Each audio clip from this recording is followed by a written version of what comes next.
I figured we'd do some neighborhoods today. Steve's kind of not only our boots on the ground, but Other people's boots on the everybody's ground. boots on the ground. So we're going to let him kind of see what he's seeing in terms of on the seller side and the buyer side, what the neighborhoods are looking like out there, and kind of get some advice from him where he would be looking. And then maybe break down a couple other neighborhoods. That's kind of what I had planned for today. Yeah. So we've had Steve on another time, but obviously It was the best it podcast was we the ever best- did. Yeah. best podcast we never did. So this time, hopefully, we're actually recording. But yeah, welcome to the Indy Investor Speakeasy. Got the whole full barn back today again. Full barn. It's a rare occurrence now. So, but yeah, Steve Lehman. If you don't know him, you should. You should reach out to him to at least get a second opinion on some things. He's been investing here for 20 some years now. I Yeah. believe. Yeah, 20 years. So he's seen everything you can probably see in this market. So yeah, I figured we'd just do a little background on you, Steve, for people who don't know you. I'm sure most people do here. We'll and keep then- it to a tight, 30, 40 minutes, okay? yeah, Yeah, absolutely. Yeah. Well, I was born in 1970. No, I got into real estate after my trucking career because of surgeries that I had. And it got me out of the truck. So, and I was already dabbling in real estate while in trucking because commercial warehouses and things like that. So that's kind of got the ball rolling on that standpoint. And we had the crash. Of course, prior to that, I did like everybody else. I went and bought a boatload of properties and, hey, I'm king sheep. I'm this and this. And well, in the end, it all fell apart. And, just like everybody else, I had to bail myself out and learned short sales and did all that. And I'm originally from Chicago, and that's really where everything did start. I came down here to Indy in around 2008, 2009. And I saw opportunity down here because the neighborhoods, everything was like next to nothing. From Chicago to here, considerable difference. I would buy properties for $2,500 down here, where Chicago, you're looking at easy 200,000 to 300,000, for those properties. Unless you want to get into the south side of Chicago, then you can get 25 properties. But Indianapolis was a much more lucrative market to get into, and I got into business with some people, and they started a company, and we started doing turnkeys for outside investors, and then doing flips and things like that, wholesaling. I've done just about everything. I've dabbled in it. I'm a jack of all trades and a master of none, and I like it that way because I can be just dangerous enough to. Yeah. But in the process of buying all those houses that we went through, and we went through a lot of houses, we used to go to surplus tax sale. Well, surplus tax sale back in the day for Marion County was $600 a quarter. So you had 600 houses a quarter, and then they were moving most of them, which was to me astounding.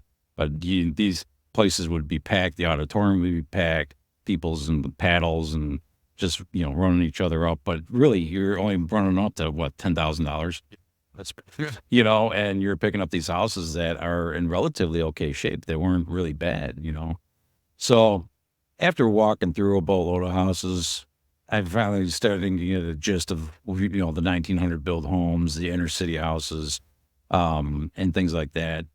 So I got used to seeing things, and everything just kind of got repetitive. And as time went on, and the more I learned about foundations, particularly, the more interested I got into just really honing in on, what rehab costs are going to be, what's the estimated rents in the area going to be, that kind of thing. Is it really going to take $100,000 to do this home correctly? And is it worth it? And things like that. And Indianapolis had its share of players who have come and gone, who have taken advantage of a lot of out-of-state people and things like that. And that's kind of where I came Am I into. taking advantage of out-of-state people, or? Oh yeah. yeah, No, that yes, happened once or and twice. and that is without question. And I seen enough of it and had enough people calling me, and it just got me to the point where, you know what, I wanted to start looking at properties for people and just making sure that they were getting the right properties. And you know, it may not be perfect, and I may not like the property, but it doesn't mean that it won't work for somebody. But they need to know. They need to know what's going on. They need to know the background. They need to know things. I basically do underwriting Mhm. for these properties, make sure people understand. I'm not saying don't buy the property.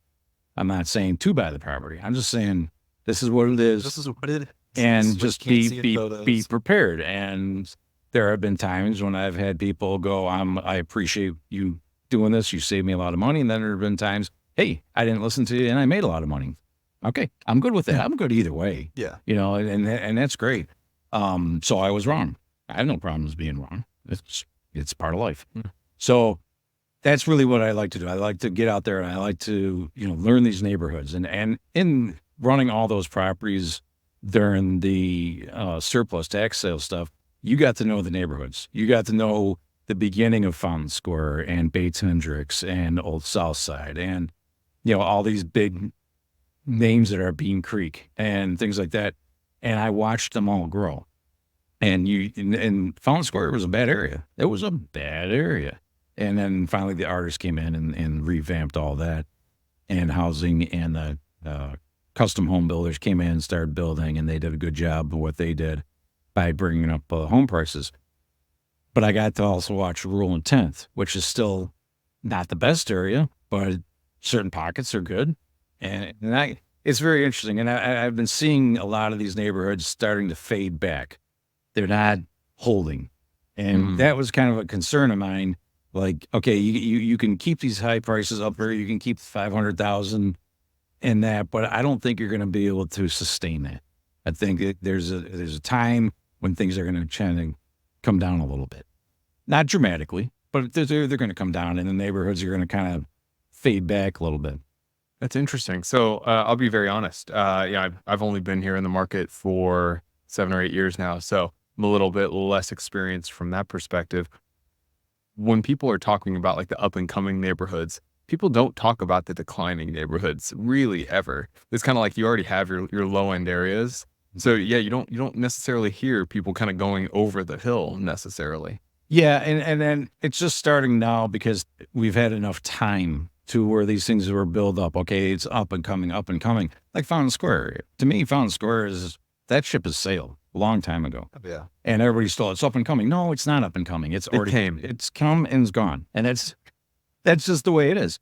And that's good for Fountain Square. But I'm not saying Fountain Square is going to start decreasing in prices, but they're going to be stagnant. And there's not much more momentum that you can put there. I just got done talking to somebody who was explaining to me that some of the custom home builders are now looking in other locations because they kind of fulfilled the Fountain Square area. Now, there's one custom home builder who is finishing up in Fountain Square, and then they're moving out to, I think, up in Zionsville and that area in Westfield. So they're starting to move out in other locations, not just other neighborhoods outside of Indy, but literally just moving out. Yeah. So that's why I say everybody's like, oh, it's an up and coming area. No, it isn't. It's kind of was up and coming, and then it kind of stalled. And that's where we're at in this market right now. We're just at a stalled because you got an election year and you got all that fun stuff. So interest rates have been higher than they have higher, been. exactly. And does that mean you shouldn't buy? No, there's opportunity out there. There's always opportunity in any market. I don't care whether it's good, bad, doesn't matter. If you can make the numbers work, go for it. Make it happen. And that's whether you're going to buy and hold, you're going to flip, you're going to do a note, you're going to do, whatever is going to work for that purpose. But you just got to watch the neighborhoods, and when you're in these neighborhoods every day, like I am, and I mean every day, day in and day out, and you see the same stuff over and over, and you're like, why didn't this area ever get any better? And I'll just call it out Mars Hill. Yeah. Mars Hill never changed. I'm sorry, that area you had a market that was going through the roof. And I saw one of your guys' episode with Paul, and he said in 2020, everything shot through the roof, right? So everything shot through the roof. Mm. Well, Mars Hill It just stayed. And is that a good area to invest? I don't advise it. I don't advise that location, because if it didn't raise in value when everything was really going, it's never going to go anywhere. And that has to do with a lot of the individuals that may live out there, and not necessarily the people that live out there, but it's the people who did not so good wander the area. Yeah. So, where they just don't leave. They just have been lingering around out there. And I think it hurts the neighborhood. Yeah. Yeah. Does Mars Hill have bad people out there? Sure. Does every neighborhood have bad people? Sure. You're going to have bad people no matter what. But I don't think there's enough good people out there to build it up. So that, like Martindale and Brightwood, which are two separate little neighborhoods in themselves, I think they're slowly still kind of on that up and coming. Yeah. I still see improvements going on in those neighborhoods, but other neighborhoods like the rural and 10th area, stagnant. Yeah. Everything just kind of flattened out. Not good, not bad, just flattened out. So that makes sense. That- So Steve, I know you walk just about every neighborhood here in Indianapolis. What are the markets if somebody was looking to get into it? We talked a little bit in prior episodes about short-term rentals. I know that's not necessarily your bag. Yeah, I know you're more the long-term kind of guy. Where would you say people should be thinking about if what they're looking at is, yeah, I'd like to make some cash flow, but I'm also looking towards, hey, this is an area that has the ability to appreciate in the future. Not banking on it, but hey, like giving themselves the opportunity. I'd go with outside of the 465 loop. For the most part, I would go out to Cumberland and things like that. I think those areas have opportunity. It'll still be Marion County, some of it, but I think there's still opportunity out there to be had. I think your price points and your houses are going to be a little bit better as far as age and repairs and things like that. I think it's going to be a little bit more cost effective. The inner city stuff on the east side is what it is. Just like I got done talking about, you got to be really cautious about what you do and things like that. I was in a neighborhood over by 52nd, and I think that's a good solid little area.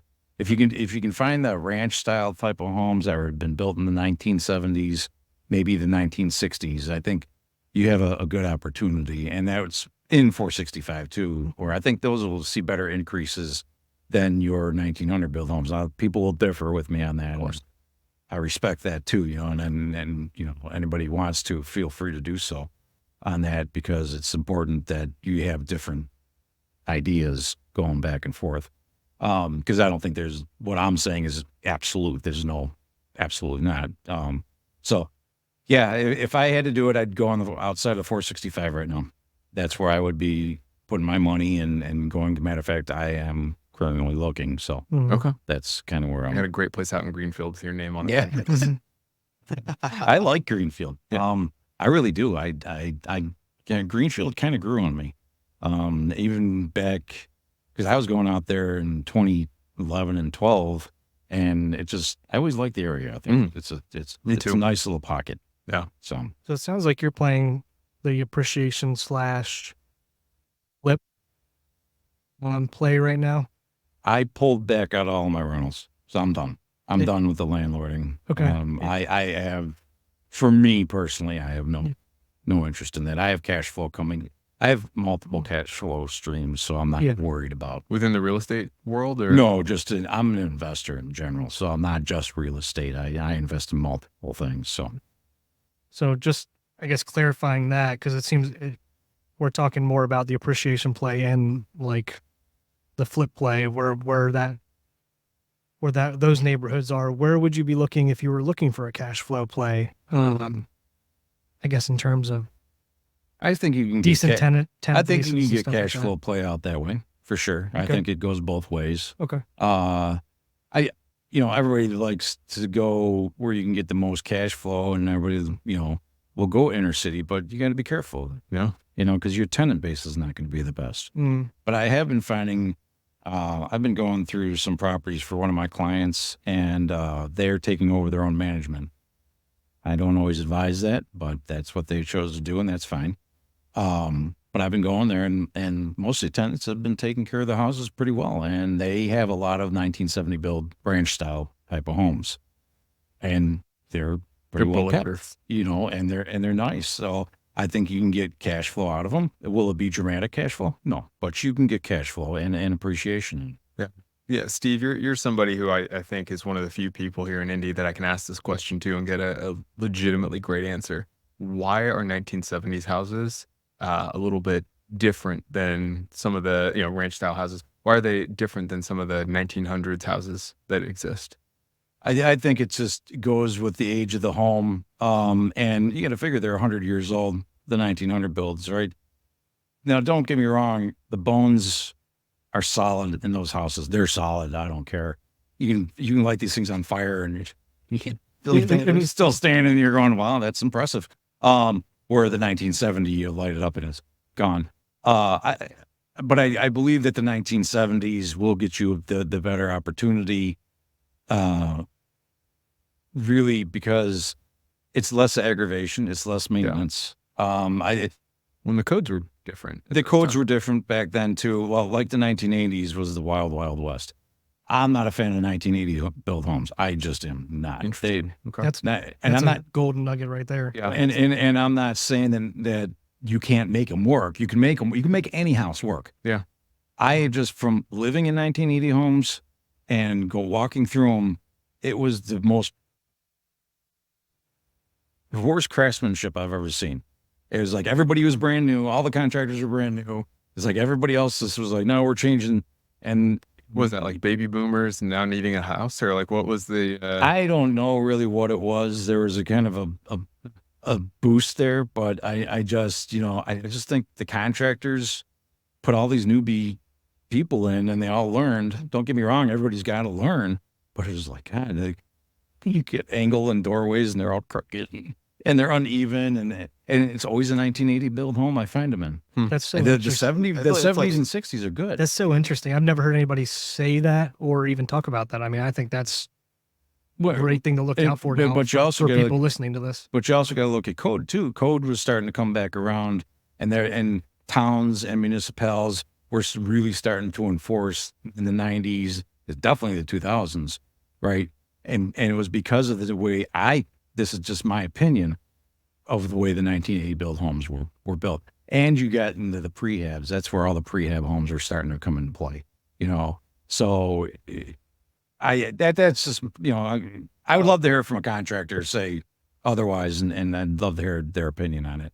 But I think the 1980s is just, they're just not the best. I don't, because you actually lived it and you saw them being built. So yeah. I mean, that was my teenage years, and that's kind of where I watched all the developments get built around where I was living and things like that, and it was very interesting. And they all went up like this, boom, boom, boom, boom, boom. because that's how I feel about like some of the crappy vinyl villages that were built around like 2010. 2015. Yeah, sure. that I just saw pop up, and you could just walk those houses and you could just tell a brand new build, and there you see all kinds of mistakes. Mhm. It's like, oh, they just threw this up. Yeah. Just to put people in there. And not to knock the home builders, they have to do what they have to do. But I think some of it's pretty shoddy, and stuff like that. So, and they're all number games for them. It's all numbers game. They don't, in the end, it doesn't matter to them. So, and that may be mean to say, but let's be honest. So no, I think if you hover around 1960, 1950, 1960, 1970, I think those style homes, even the Sears built homes, they used to build, are decent for the most part, and still standing and good. And like I said, low maintenance.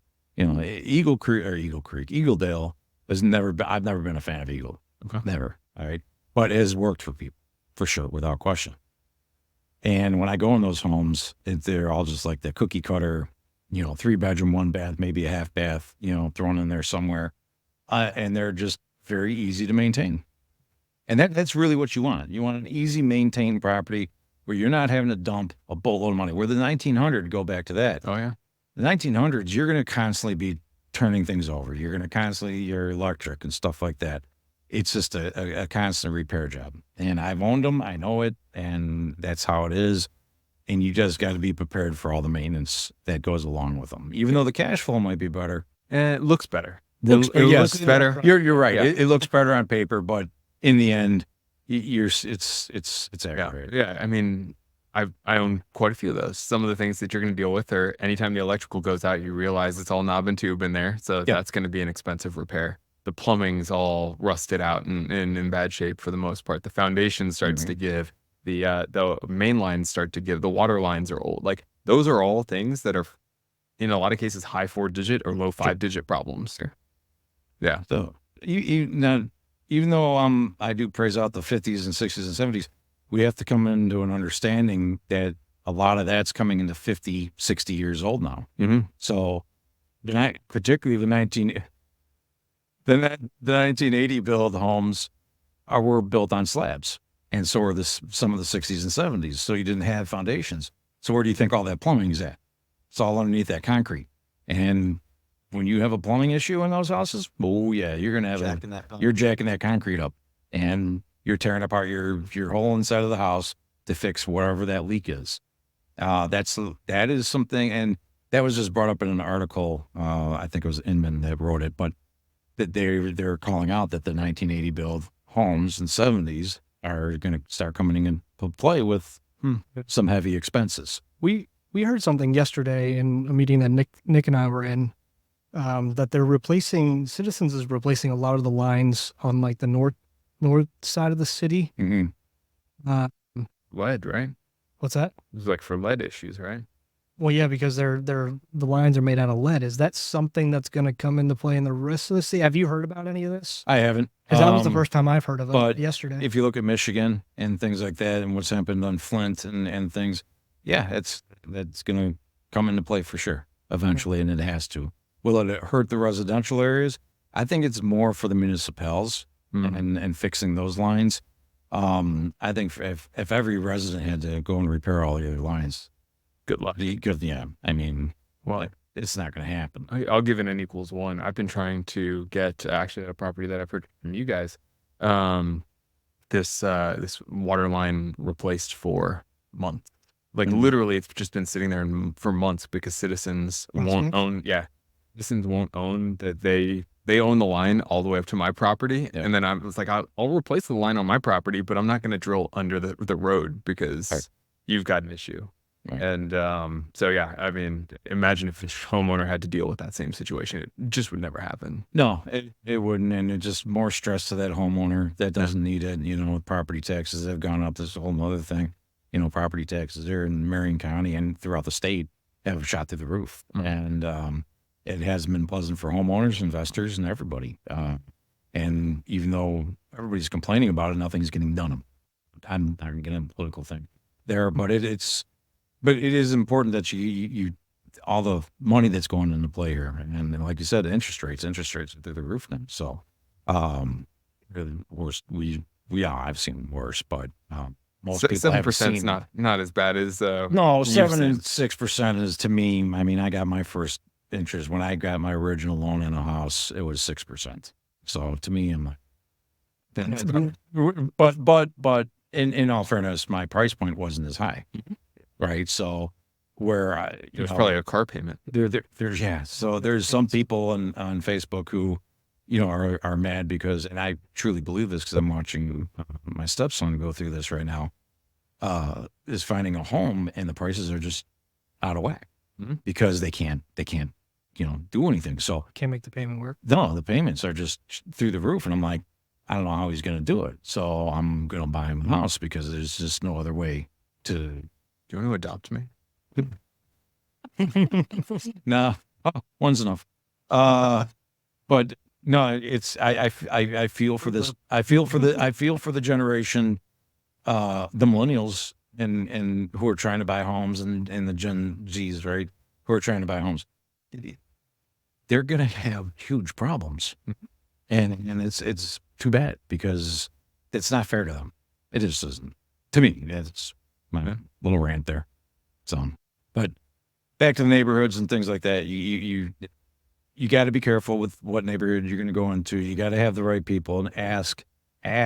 Don't be afraid to ask. Get on social media and ask. Get on whatever website, bigger package or something. Get on there, ask people. Doesn't matter, right? Just find out what those neighborhoods are like. And take it from the locals. Don't take it from somebody who lives in Washington. Oh, I know that area. No, you don't know that area. Yeah. Get it from the locals. Always get it from the local. Find the locals and get the right information. Steve, it's really interesting you say that. Obviously, the whole NAR situation has changed stuff going into July. I would love to get your perspective here. I know you work with a lot of in-state, but also quite a few out-of-state investors. What's your perspective on that entire situation with regards to needing to get it, essentially under contract with a buyer's agent before they're able to represent you? I'm a realtor.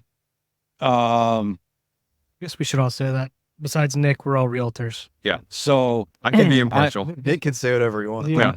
I am on my own. I don't work for a brokerage, so it doesn't really matter what I say. So I'll just be blunt. I don't care for it. I think what they did was wrong. I think all this has been wrong. I think the way things were going were just fine. In all essence, if you really look at everything, the buyer was actually paying for everything, and it just looked like the seller was in that aspect, because of the way the loan is coming through and stuff like that. So it didn't really change. It didn't. And now they're going to go, well, you have to have a contract with a buyer's agent. That's great, but I can see a lot of bad things occurring, right? I see a lot of shady things happening. They just opened up doors that they probably don't want. And now that's going to become a problem. And this was a money grab by some lawyers, honestly. And I have nothing against lawyers. I love lawyers because they protect me. But this was a money grab by some lawyers out of Chicago, as far as I care. And that's all it was. And how the courts had decided to do that is beyond me. As realtors, we're the only career that's out there that tells you what we're making. Car salespeople don't, lawyers don't. No, nobody else does, but we do. As a commission-based industry, we tell everybody. So I don't know where they're being lied to. It's all in the contracts. It's all there. And as being a managing broker for as long as I have for the past 20 years, there's never been a huge problem. And there's no colluding as far as, if you went, like I'm licensed in Illinois, I'm licensed in Indiana, and I've talked to people in Florida, Kentucky, and other states. There's no colluding like they were saying. It's not what it was. It was based on an average is what it was coming off of, and they were making it look like it's something anybody could negotiate.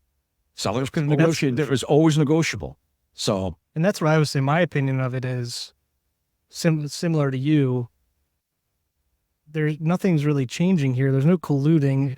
The only thing that I can think of is that whoever your clients are, or whoever the clients were that are complaining about this, just don't understand. They just think the 3 and 6% are standard, which I think a lot of people in the United States are, just because they're not well informed or researched or anything like that.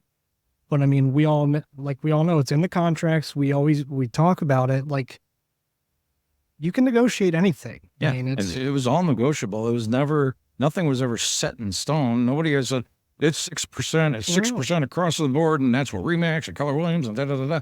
No, that's not what was going on.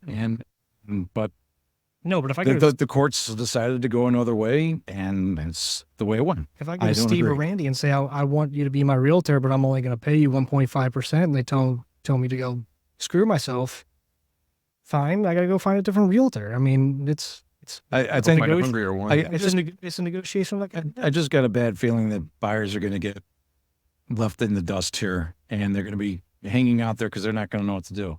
And they might not hire an agent. There's a lot of people that won't want to get under a contract with just one agent, and me. And I wouldn't either, to be honest with you. I wouldn't want to get bound into a contract with an agent, and then all of a sudden they're charging a $400 to get out of that contract. You got to pay them or something like that. When I'm sitting here with 3 friends of mine who are all realtors, why the hell would I sign with anybody?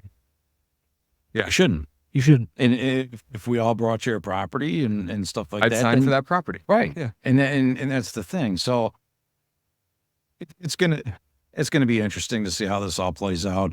And yeah, it goes into effect as of July. You know, realtors got things going on. Title companies are gonna have it's gonna be pretty interesting and wild for them for a while. Because not only that, but Indiana now has the wholesaler thing that's coming into play, where wholesalers have to give sellers 2 days, you know, to Like a back cool out off the period. contract, to rescind the contract. They also have to have an actual buyer. So they have to have a buyer who's signing that contract. It really is a big mess. And I hadn't heard any of that. it's going into effect here in next month, from my understanding. So yeah, so wholesalers got to start watching out. I personally, wholesalers just continue doing what you're doing until they say, until somebody comes up and goes, don't do that anymore. Because that's what's going to happen. That's what they'll do first. They'll slap me on the hand, don't do that anymore. And then if it keeps getting repetitive, then they'll start cracking down on it. But Till there's a precedent. I mean, we don't really know what. right. Till there's any someone's gonna get in case. trouble first, and we're gonna see how. Right, they're going to how see how that intense all it is. that plays out. But I think you know, Yeah. for the most part, it's from what I've been hearing through the grapevine, it's a shot across the bow to wholesalers. That's why they did it, to just let them know, because South Carolina is banning wholesaling altogether. So I actually listened to something on that recently that so I mean, for all intents and purposes, that's kind of what came through, and that I think that was what the intent was to do that. But they had language put in there that said, basically, you can basically still wholesale. You can't advertise it as like you're selling a property. You have to advertise as you're selling the contract. right, and I also don't know if they signed that into law, because I know they were waiting. The last I heard, they were still waiting for that to be signed And into that might law. be right. So But I remember they added it, so I don't know. yeah, I don't want to say anybody else's podcast on here, but that's kind of where I've been hearing it from, because they've been pretty up to speed on it. This one person, he kind of really pays attention to what's going on throughout the U.S. here on each state. Yeah. And he's pretty up to speed with Big time most of it. wholesaler. Right, big time wholesaler. That's who I heard from. Yeah. So, and I think he's probably correct. So whatever you heard last, because I haven't really paid attention in a few weeks. A few weeks been pretty busy here for me lately, but yeah, wholesalers got to start watching out too, because they're cracking down on them. And a lot of it has to do with reports going to the attorney general about what wholesalers are doing. I'll be honest with you, I've been hearing bad. To talk about sellers, I've been going to some of these open houses, and I know some people that know sellers where the wholesalers are having these open houses, and these people are calling walkthroughs, and these people are calling the sellers going, you have these under contract for so-and-so? And they're like, no, but they're having an open house. Others are marketing their properties without having it under contract. So this is the kind. No, this has been going on for years, but it's getting worse. Like now it's like you're having an open house where you don't even have a contract on the house. You don't even have, and the seller came over and went after him. I mean, stop doing it. So get your contract. Get your contract, then go out and do what you need to do. Stop this. You know, if you don't get it under contract and we negotiate a price, right? Me and him just negotiated a price. That's it. No paperwork, no nothing. I'm going to take your property and go market it. You don't have a right. That's just like going to your next door neighbor going, hey, you want to take $10 for it? Sure. Okay, awesome. And it'll sell for 20. It's not, wholesalers got to stop doing it. And it's large ones and it's the small ones too. So it's everybody. That's just like few. And I hate to lump everybody all together. I know I'd catch backlash for that comment, but it is what it is. People need to stop doing it. They just need You to haven't been stop afraid of doing it. backlash in a long time. The bad ones ruined the bunch. Yeah, well, I don't really care what anybody says about me. Doesn't I phase know me. that about Yeah. you, Steve. Doesn't phase me one bit, but apparently there's somebody out in this world who really does not like me, and I'm sure that there's more than one. Steve. they've made it very apparent. Oh no, you should see the emails. Was pretty funny I actually. want to know after this. Yeah. Right. No, I will. I'll let you know. You may want to just delete this part. So Steve, what's talk a little bit about kind of the services you provide here within the Indy market. So what I started doing was helping out investors, whether it be wholesalers or otherwise. I'm looking to get people do some underwriting for them. So I will come out and I will look at the property. I will do videos, inside, outside, street view. Like I'll walk the street if necessary. I usually do that for more inner city stuff than the Vinyl Village areas because, and we all know what a Vinyl Village is for the most part. If you don't, look on Google. But I do that. I'll give a breakdown of what I think the rehab cost is going to be. I don't give a complete 100% breakdown, but I give it an average $50,000, $60,000 rehab. It's going to be rents from $850 to $1,000. 2-bedroom, 1-bath, 800 square foot home. Kind of easy peasy type of thing. Yeah. I'll look for anything that's major. So I'm going to look at this property as if I'm buying it. So you're getting my 20 years of going into a property going, okay, that wall has got a tree coming through it. That over there has a giant hole in the roof. That you actually have roof, your rafters have fire damage, because you can tell just by the burn marks, where most people don't pick that up. So essentially I do what a inspector would do, except I'm not as in depth as what an inspector would do. And I always advise that you get an inspector. Yeah. Always advise it. Even if you Percent. you use me, definitely get an inspector too. But I've found that the seasoned investors appreciate more what I do than the newbie investors, because I don't think the newbie investors see it as well, where I'm saving the seasoned investors a boatload of time. Yeah. Like they don't have to go walk it themselves. They don't have to do that. So that's Might kind not of have to get their contractor out there. right. So that's where the bulk of my business is the seasoned investors, and not so much the newbies. So, and that's fine. I have no problems. So I think the newbies need to learn. I just wish easier to spend $200 with me than to spend $200,000 learning. To me it is, but everybody's got to learn. I learn every day.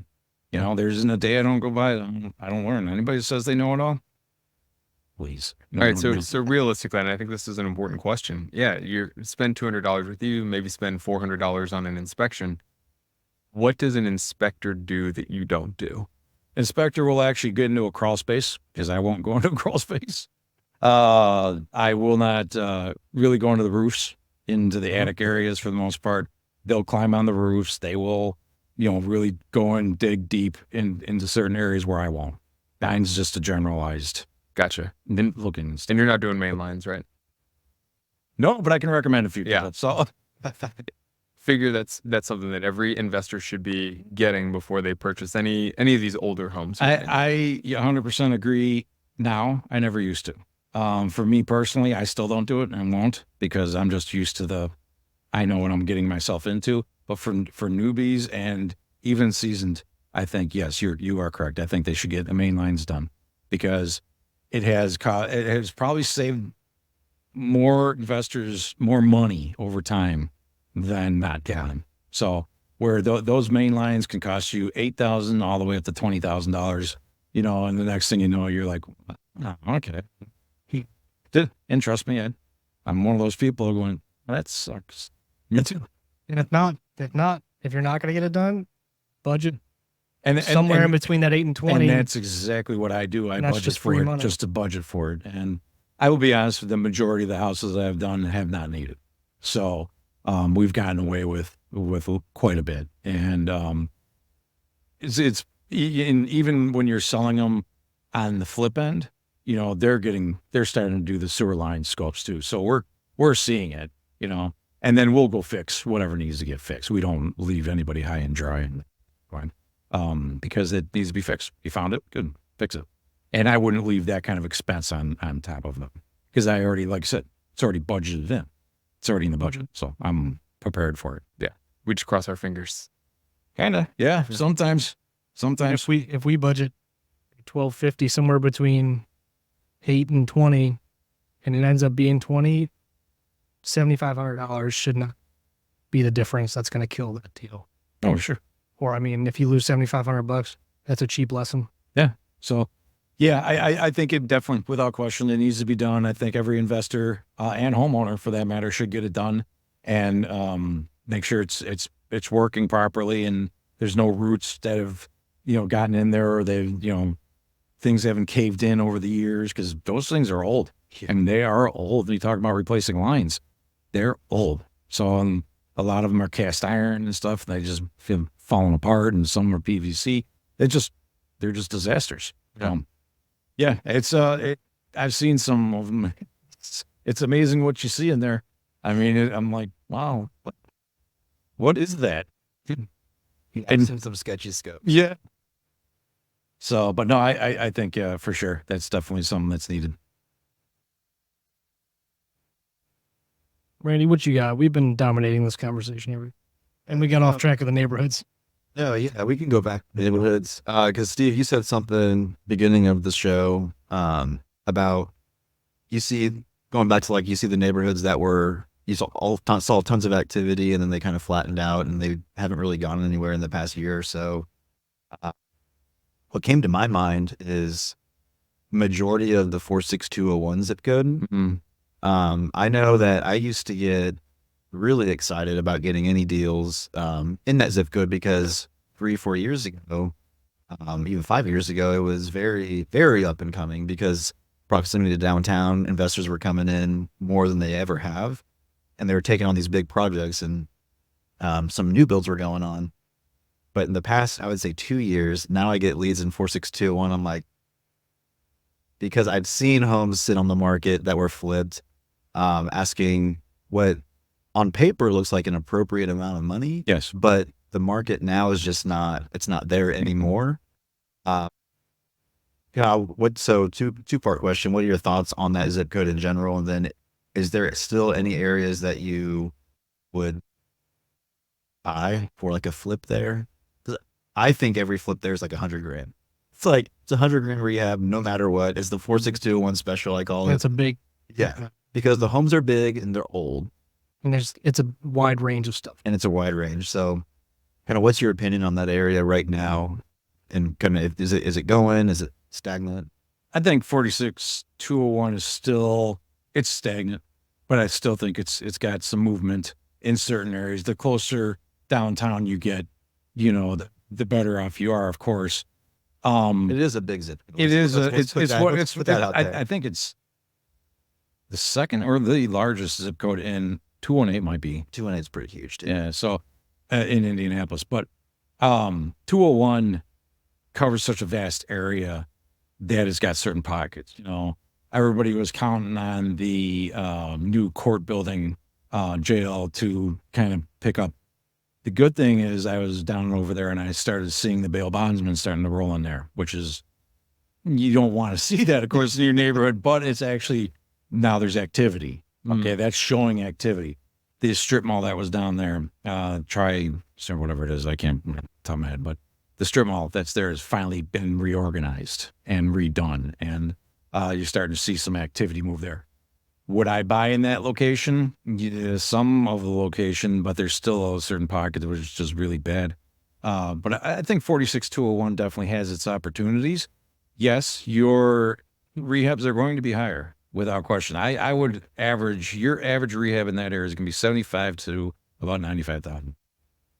So if you're not putting that amount in, then I always just then you lucked out. It's $100,000 rehab. It is. Unless you get by the Christian Park area and stuff like that, you'll bring that number, that rehab number, down. Yeah. But if you're going to be over in Rivoli Park or Rural 10th, you're going to definitely go through the roof at the $80,000 to $90,000 mark. And that goes back to what we were talking about earlier, your 1900 build to your 1950 build. Christian Park's more 1950s, where your other areas can be 1900s. So that is a very big zip code. So when I think of like those areas that I thought flattened out fast, were like anything west of Grace Tuxedo. Mm-hmm. Yeah. Yes, absolutely. Like that used to be like you get a deal that You were doing well, they could still flip, they were getting the ARVs they were expecting, and then like 2 years ago that stopped, and flips were sitting on the market for 6 months. Yeah, and then that also goes to your shift in the market. People couldn't afford things; they can't afford. The interest rates are through the roof, and that's what caused the halt. And that doesn't mean that people aren't selling them, but anybody that's trying to push above 300,000, you're probably going to sit on it for a little while.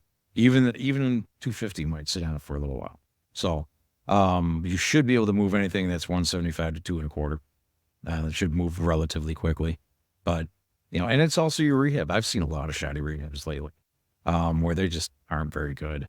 And I think people are just cutting corners now because they're either buying too high or they're buying through possibly wholesalers, and that wholesale price, nothing against wholesalers, just the wholesale price that goes along with that is eating up some of that profit that they, and the numbers are just way too tight. And they've come to the realization that, wow, I'm only making $1,000 here, So I think that's a factor. I also think a lot of people don't understand, if they're out of state, just how bad most contractors are. Oh yeah. And it's not to beat up contractors, just to find a good contractor and one that cares, is hard to come by, because most of them, I've been having contractors come through my house, and I'm doing this as a test, right? So I'm having them come through my house, and I'm going by doing my 2 bathrooms, right? I'm like, okay, this is bathrooms I'm going to do. And every time I bring up, when I first meet them, I'm like, are you insured? And are you bonded? I don't even ask over the phone. I ask them face to face because I don't see their eyes, right? And they're, They look away from you. yeah, right? Yeah. And then we do the walkthrough and we do everything. And then at the end, I go, I'm going to need a scope of work done, right? None of them. They're like, oh, I'll get it to you. I don't usually do those. You can trust me. Yeah, okay.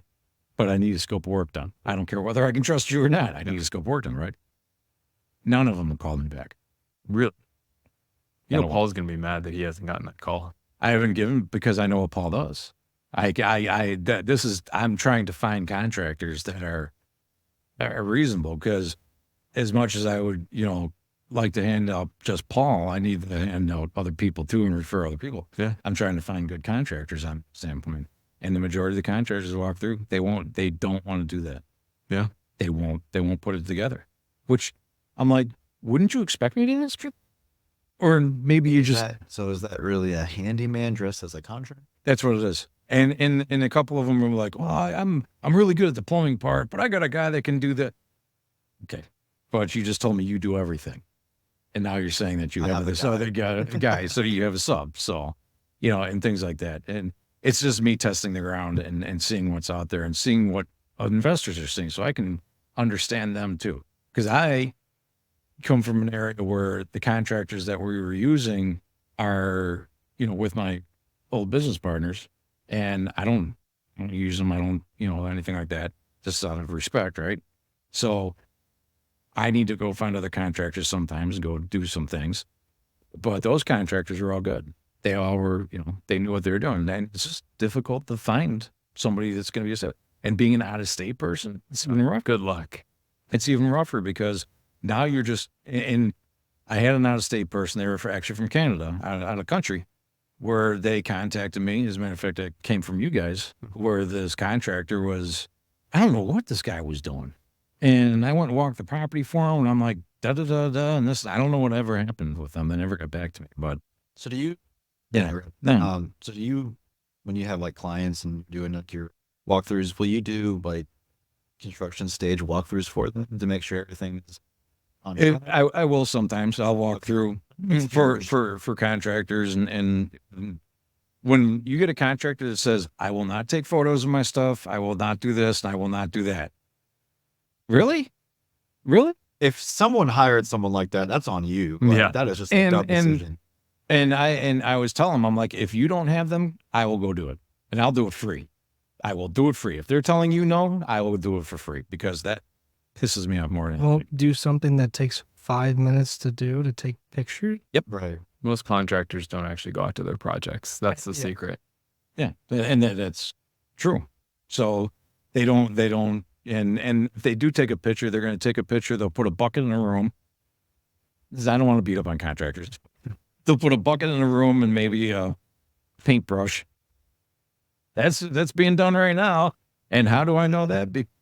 Because there is an infamous company that did a Ponzi scheme that used to pull that stunt with the tenants and the renters and stuff like that. So, and that's what they were doing. They take a picture of a certain room and then they send that room to everybody. Everyone. And a rent check. And a rent check. So yeah, to me, there's a lot of shadiness out there, and you just got to be careful, and you got to have the right people. You got to have the right team in place. That's the most important thing, is having the right team. You know, whether it's off leash and stuff like that, or myself or Randy Brooks, you got to have the right people. You just got to have people who will go and look at a property for you and can put eyes on it for you. Get somebody to put eyes on it. Just don't trust what they're saying. You know, I'm not saying all of them, but a good chunk of them. Yeah. Well, and the realtor that you're working with, that's somebody who's incented for you to make that transaction. While they have to act as your fiduciary, their incentive structure is often misaligned in that situation. Yep. A wholesaler like definitely has misaligned incentives. You can't, never trust a wholesaler's ARV, never trust a wholesaler's repair estimate or anything like that for that very reason. Even the good ones, their performance is tied to you purchasing it. Having somebody that's impartial in those situations, like a Steve, I think is wildly valuable. I think if you have a third party who just walks in there and goes, or you're good, you know, and I've been through properties. I've walked properties for another agent for her clients, and I walked them and said, no, they're fine. They're doing what they're supposed to be doing. I don't know what and I found out that the client is actually the problem. You know, it wasn't the contractor. So like, contractors doing what they're supposed to be doing. They said, you know, I saw the scope of work. What are you excited? I mean, take your time, you know, just relax. And sometimes things get pushed because of whatever reasons, you know, things don't arrive on time, you know, material doesn't arrive on time. Still waiting for cabinets to come in, and people don't understand that. You know, they get impatient. So And just for everybody out there, we still have Steve walk 90 to 95% of our properties. I mean, not only because we value his opinion, but also if somebody wants to come back and say that we're inflating numbers, we can say, well, do you trust Steve? And then, you know what, if you don't, then maybe we're not party in general. Maybe we're not a good, but yeah. So, I mean, you find your third party, find somebody who's not got any skin in the game. Exactly. Like Steve could care less. Like, we don't give him any. Because there's been multiple times, like Steve provides ARVs in our reports. Yep. So I share what our third party found. Mm-hmm. And then here's my opinion on the ARV, and they're usually within the ballpark. At the end of the day, it's to them to determine what their numbers are going to be. Provide them with as much information as possible. You get some from me, some from a third party. And it's your call at the end of the day. I think there's always good people out here, and realtors too, who will take the time and go, you know what, let's go look at this, because that realtor might be getting that listing, you know, so they're going to be incentivized to, hey, you know, I'm getting this listing, so let's make sure this is getting done right. Because, you know, that realtor doesn't want to go, cabinet door's coming off. You know, they're not going to lie about it. No. Because they don't want to have to explain it to the buyer's agent, you know, when they bring the buyer in. So, which side, I assume that will still happen. I don't know. And on the flip side, I'd say most realtors don't know anything about construction. So, I mean, they can't give you, they'll give you feedback, but I mean, is it correct? No. Who knows? But that's why the picture's got to be taken and stuff like that. So you can get it off to maybe another contractor, or get on social media and say, hey, I got this picture. What do you guys all think? You know? And I know a picture is a picture, but you know, sometimes people can eyeball off a picture and go, probably not. Stuff like that. So, and everybody's, of course, going to have an opinion. I know I always do. Good or bad. Right or wrong. Usually right. Usually right.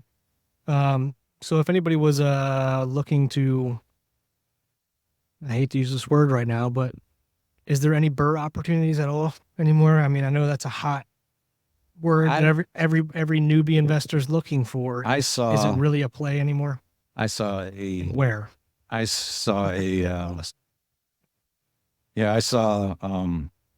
the man himself on his podcast talk about the BRRR. The man who came up with the BRRR, the man who came up and said, here's some letter, even though it's been around forever and a day. Honestly, I don't think so. I think numbers are so tight with the interest rates, particularly here in Indianapolis, that you may be able to find them other places.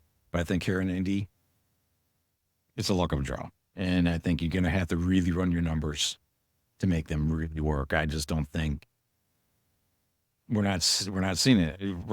Maybe next year. Next year might be you might see it a little bit more. But I think with the election year and everything, it's really holding everything back. And we're just stagnant right now. But I think there should be that will come back into play. You know, there's a lot of different tools in the investment arena that people don't understand. Like wholesaling is actually a tool. It's was never meant to be a business, but people have made it into one. And good, and that's great. But you have different tools in the investment arenas, and the BRRR strategy is just an exit strategy. It's a tool. You got to look at other things too. And right now, that is not definitely the tool that's always going to be used. That's not going to be the right one for what's going on right now. Seller financing, that's kind of what everybody's leaning on right now is the seller financing stuff. Can seller financing be done at all times? Absolutely. You could, no matter what the market's doing. But that's where everybody's leaning on right now. Sub 2 probably. Sub 2, you know, that kind of stuff. And things like that. So it's just a tool. And eventually that tool will need to be used again. And I think there's still, I mean, there's sweetheart deals out there. You can find them every once in a while, but they're not as present as used to. No, they're like you said, like it's got to be a pretty damn good deal. Yeah, you got to make sure that those numbers are right on, and that goes to your lender too. You know, you got to have a good lender, and those lenders. There's some really good lenders here in Indy who will let you know. They'll be just like me, and they'll tell you straightforward and say, yeah, no, this isn't a good idea. You know, if you want to, sure, I'll take your money, but and don't advise it. And I know there's good lenders out there. I've spoke to them, and I've had other clients use them, things like that. So for sure. And I think Nick coined the phrase, was it the B&B BRRR? The B&B Burn B. BRRR. Whether that's been used elsewhere, that's the first I heard it when he used it, and I thought that was clever. But he's done a good job with that. You can possibly find those. It's just hard to cash flow on the back end. It is. Oh yeah, Now, like let's actually take a little quarter of a step back. Yeah. It might be hard to cash flow on the back end. That doesn't mean it's still a bad strategy in today's society. If you go buy a $50,000 house, you invest $25,000 into it to fix it up, it's now worth $100,000. Sure. Even if you're negative $100 a month of cash flow, which I don't think any of us are aiming for, you've built $25,000 worth of equity. Instead of going and putting $25,000 down to buy that $100,000 house, instead you're paying that with that negative $100 a month. You'll probably never actually reach that equilibrium point. You're going to come out ahead in that scenario versus buying the $100,000 finished house. And I get where you're coming from on that. Yeah. I just don't always agree. I don't agree with that. I don't agree with negative cash flow. No matter what, I don't care. I just don't buy a house. If it's negative, don't buy it. No, don't touch it. Totally fair. So in that scenario, though, if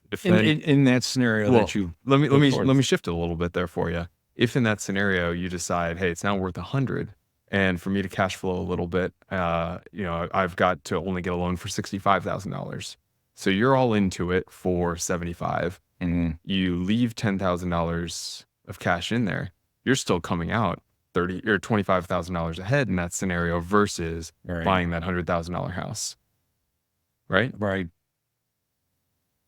So you're reducing your down payment in that scenario by going out there and doing that activity. So it can still work even if cash flow is what you're looking for, but you're probably not going to get all your capital. There's just when the thing with negative cash flow to me is if there's negative cash flow, there's going to be an expense that's going to pop up that you're not going to be prepared for, and you would better have money backing that up, because if you don't get any money, I couldn't agree with that. You might as well just go to the next wholesaler down the line and go, hey, get us some house. That's a situation by situation. Yeah, it really. I respect where you're coming from on that, though. I do get it, and it does make sense on that standpoint. But for me, it's no, and I'm totally the risk level to me is just No, You know, but for somebody such as ourselves, Yeah. that could Mhm. that could work. Yeah. Right. So if you're seasoned enough and you're willing to take that risk, sure. If you got the cash and You got the cash you to, sit there and back just- it up. and the debt pay down's more than the negative cash the flow, negative $100 a month or whatever it is. and you get the forced appreciation piece. Yeah. Yeah. I mean, There's potential value there, but it's a lot harder today than it was 5 years ago. Oh, sure. Oh, sure. Without question. Before it was so easy that you guys, like I said, you guys had Paul on here and he was talking about the 2020 and how everything just went up. And yeah, I'm telling you, I would like to say he timed it correctly, but nobody really knew what was going to happen back then. But he really reaped the benefit of that. Yeah. Is what I'm trying to get at there. And he did it really right. I seen his properties and I'm like, man, that was a good one. Yeah. And he did really well with that. So, to me, yeah, it once again, it's a tool. Yeah. It's a tool and it's meant to be used at certain times, and other times you just put it back Not into a today, box sir. and wait for the next time to come around. So that's the great thing about real estate investing. There's always something different. There's always another way of doing things. You can do seller finance. You can create notes. And real estate just goes on and on. And it's always going to be here. It's never going to go away. People are going to need that roof. They're just going to need it. So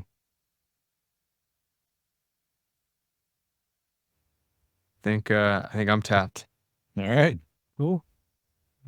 Yeah, they went off the rails a little bit, but Yeah. one of these other days we'll actually sit down and Go zip code by zip code. do Zip code do by a zip code. neighborhood by neighborhood, actually say where the boundaries of the neighborhood are and what we think about it, what the investment strategy Yeah. we think our opinion is. Hopefully we'll do a series on that here soon. But other than that, reach out to Steve. I'll put some of Steve's email on there if you want to reach out to him so take a look at your property. Like I said, Highly recommended. highly Thank you. recommended. He looks at 95% of our properties. I know he looks at Quite a few of ours too. Nick's properties, and I know other investors that he does it for as well. And we're local. So if you're out of state, take advantage. Yeah, take advantage of it. So yeah, thanks for coming on, Steve. Yep. And Anytime. Anytime. hopefully we can have you on more. Yeah, if you do that neighborhood by neighborhood, let's do neighborhood by neighborhood. Sure. It's been a while, and that map thing that everybody seems to go back to really needs some update. Yeah. Hey, that always does. Yeah. So, because some of those D areas are now probably more C's. Yeah, it's about due for a 5-year update. I think so. Yeah, Yeah, from last time we did that. So, awesome. Thanks, guys. Thank Thanks you. for tuning in. all right, guys.